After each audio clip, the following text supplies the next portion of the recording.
Hi everyone, it's Chrissy from firstdayofhome.com. We just got back from a trip to Canada. We went to British Columbia, spent a lot of time outdoors. So just being outside got me inspired to make some nature-related crafts. We're gonna start off with these plain terracotta pots and give them a little upgrade.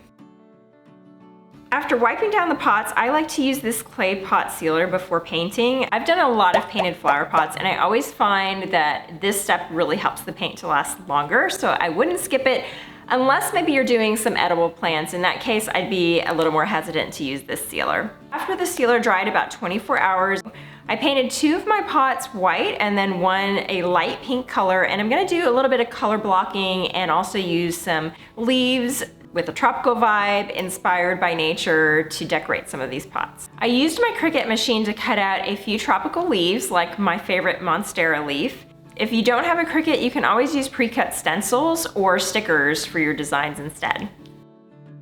On the pink flower pot, I started with a simple geometric design around the rim, and then I used these pouncers to add some pretty brown color. Then I added leaf stencils and some painter's tape to mask off pieces of the pot. So I'm kind of going for, I don't know, a mix of tropical, boho, nature inspired. Then I continued with the brown paint on one half of the pot, and it may look a little messy and unattractive at this point, but stick with me to see how it looks at the end because it actually turned out even better than I thought it would.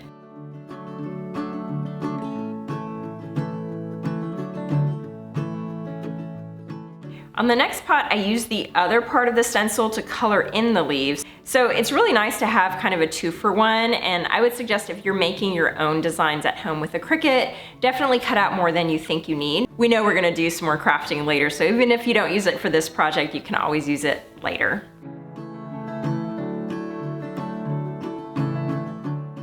For the last pot, I did something similar to the first pot, but this time I used a leaf design instead because again, I'm going for kind of that boho natural vibe. I also color blocked it and chose a metallic blue and gold paint, and it was a little tricky figuring out how to overlap the tape, so I definitely recommend starting with one color, letting it dry, and then applying the second color later.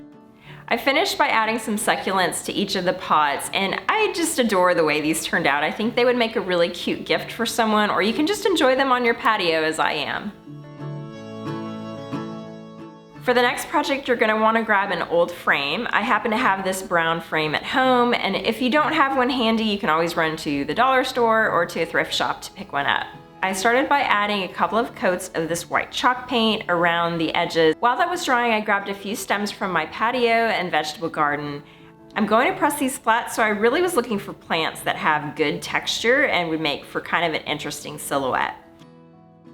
I used my microwave flower press that I've had for years. It's a great way to quickly press flowers, and if you're interested in learning more about this, I'm putting a link down below along with a 10% off discount that I get because I've worked with this company for so long. There's always the option to press flowers in a book if you don't own a microwave flower press. If you want to learn more about drying and pressing flowers, be sure to check out my other video where I cover 5 different ways that you can dry flowers at home. I decided to use some spray paint I had to create a silhouette of these stems. You could also use acrylic paint and just dab around the stems. I just find that using spray paint makes it really quick and easy, and I had these done in about 10 minutes.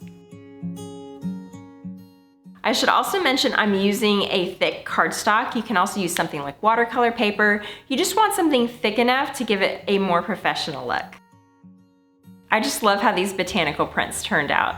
They add such a nice pop of color to our mantle where I kind of have a blue and white theme in our living room. When Dollar Tree came out with their plus aisle, I immediately grabbed these wooden plaques for $5. I didn't exactly know what I was going to do with it yet, but have you ever been in the store and you just see something, you know that you have an idea, but you may not, it'll just come to you at some point? I also found these awesome knobs at Hobby Lobby when they were on sale and thought they would add a pretty accent to the plaque. I fell in love with these bees in particular, keeping with our nature-inspired theme, so I decided to add 2 of those knobs to the plaque. Not even sure if this was going to be a towel holder or something to hold my apron, but I just felt like it was destined to be a hanger of some sort. I started with some watered down chalk paint just by adding a few drops of water to my existing paint because I really wanted more of a whitewashed effect as opposed to a thick coat of paint. After the paint was dry, I wanted to drill some holes to attach the knobs. And one tip I have for you is anytime you're drilling holes into a piece of wood, place a scrap piece of wood behind it. This is going to make your finished hole look prettier on the back. It prevents a blowout from happening, as you can see here. So that's just one tip if you're kind of new to drilling, and use good clamps always, because that will help keep your piece in place. As you can see, the bees are going to look really nice on the front of this plaque, but it looks a little plain, so we're gonna dress it up. I have this decoupage paper that I have been dying to use. It comes in a pack of 3, and my husband got it for me as a gift because he knows me so well. But it has different vintage prints. This one has a mix of birds and music, 2 of my favorite things, nature and music. So I thought it would be fun to use it for this wooden plaque. I started by cutting the paper to size and learned you really have to use scissors to cut this paper because a paper trimmer will tear it. And a funny thing happened while filming. I wanted to show you guys that I was using Mod Podge matte, and next time I do that, I will definitely keep the lid on because I managed to spill a huge amount all over the plaque and my paper. But rest assured, all was not lost. I was able to scoop the glue back into the bottle and managed to salvage that piece of the decoupage paper. But this is just proof that I make mistakes all the time, so you should feel okay when you make mistakes too.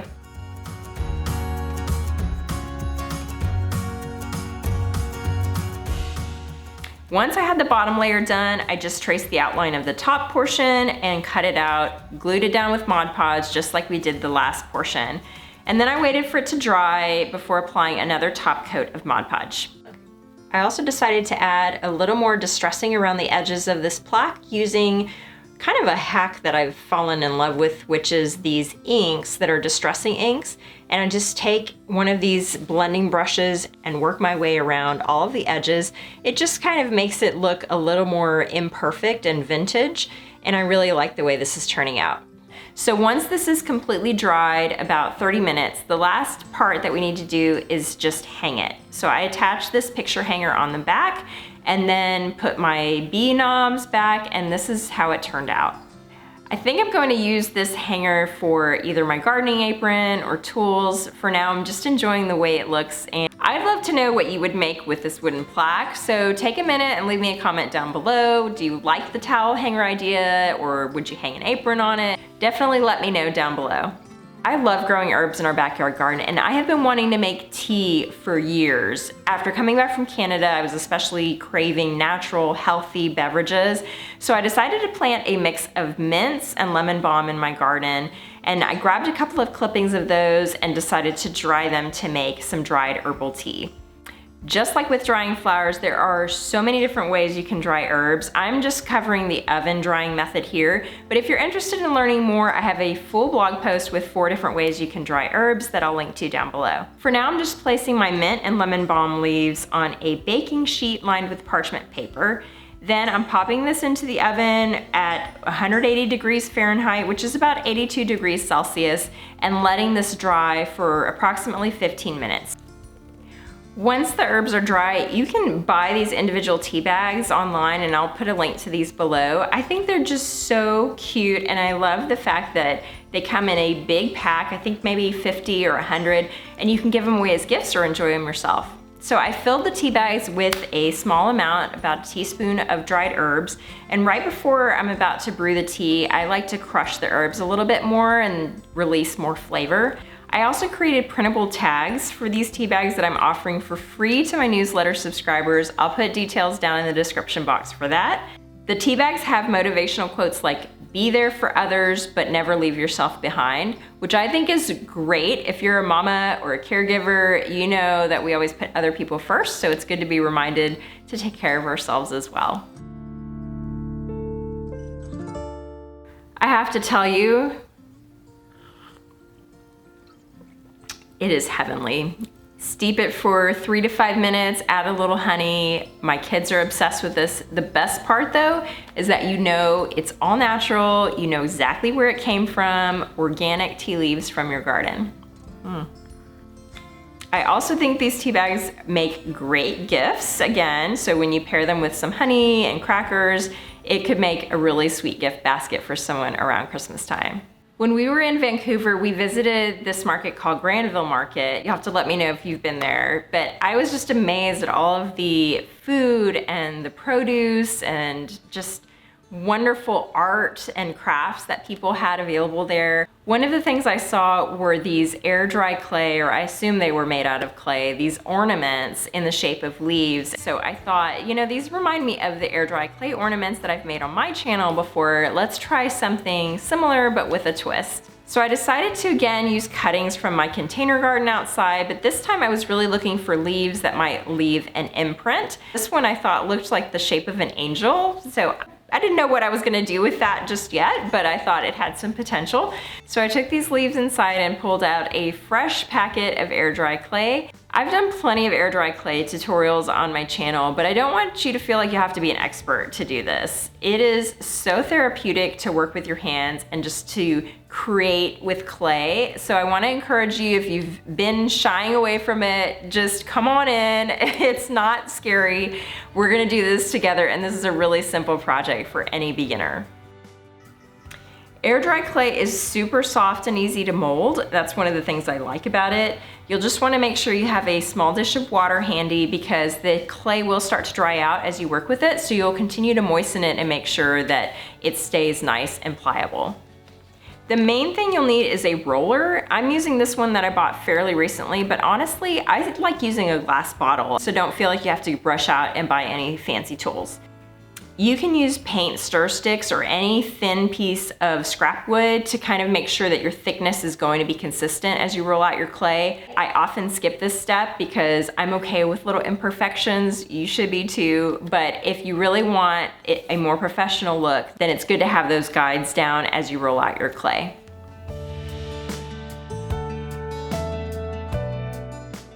Once I got my clay large enough, I imprinted the leaf and rolled over it with my roller to make sure I could capture some of those fine details. Then I cut around the shape before removing the leaf. Again, you can use a craft knife or even a plastic knife if you're doing this project with kids. Anything that's gonna make a cut is gonna be fine. I made a small hole in the top of this one because I do think this has potential to be either an angel ornament or I might add some wooden beads. I wasn't sure at this point, but I thought I need a hole at the top. After you pick up your clay shape, it's good to smooth out any rough edges. So this is where that little container of water comes in handy. And then we're gonna set our clay piece to dry. I typically use any kind of bowl shape that I have lying around the house. This one I've kind of snagged from my son and he keeps asking for it back. So he'll be excited that I'm finally publishing this video so he can have his bowl back. I repeated the process with the other two leaves, and if you find that you make a mistake or you see a crack, don't stress. It's easy to start over. Just roll up your clay into a ball and begin at step one again. Depending on how thick your leaves are, it may take anywhere from 1 to 2 days for them to completely dry. So how do you know when they are completely dry? You will typically see a darker area where the clay is still wet. So as I flipped these over, I could tell the backs were still wet, so I let them dry on the other side for another day.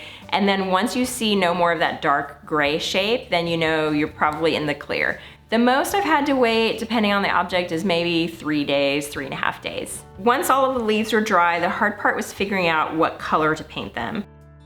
I decided to paint the first leaves with a gold and cream color scheme based on these dishes I had seen on the Pottery Barn website. For the larger leaf, I went with an olive green color scheme, but I still wanted to bring in those gold accents. For my little angel-shaped ornament here, I'm just going to use some white chalk paint and then I'll add some little gold details around the edges. I'm going to be adding some wooden beads to this ornament, so I'm going to go ahead and give them a coat of white paint and then I'll come back in and add some little gold distressed details later. Then it was just a matter of applying a top coat of paint on all of these different dishes to disguise some of those gold accents, and I'm really loving the way this turned out. I did go back and add some gold detail around all of the edges with a damp sponge, including the wooden beads for my little angel ornament. To finish off the ornament, I used some jewelry wire to attach the beads. You can also use just twine or any kind of string. I then added just a little gold string for hanging, and I think this angel ornament is going to be really sweet to give at Christmas time. For the other two dishes, I may use them to hold little craft supplies or even to prop up the paintbrush as I'm painting. You let me know what you think. How would you use these in your home? If you're interested in finding more nature-inspired crafts, I'm going to leave these videos for you to watch next, and I hope, as always, you go out and make something beautiful.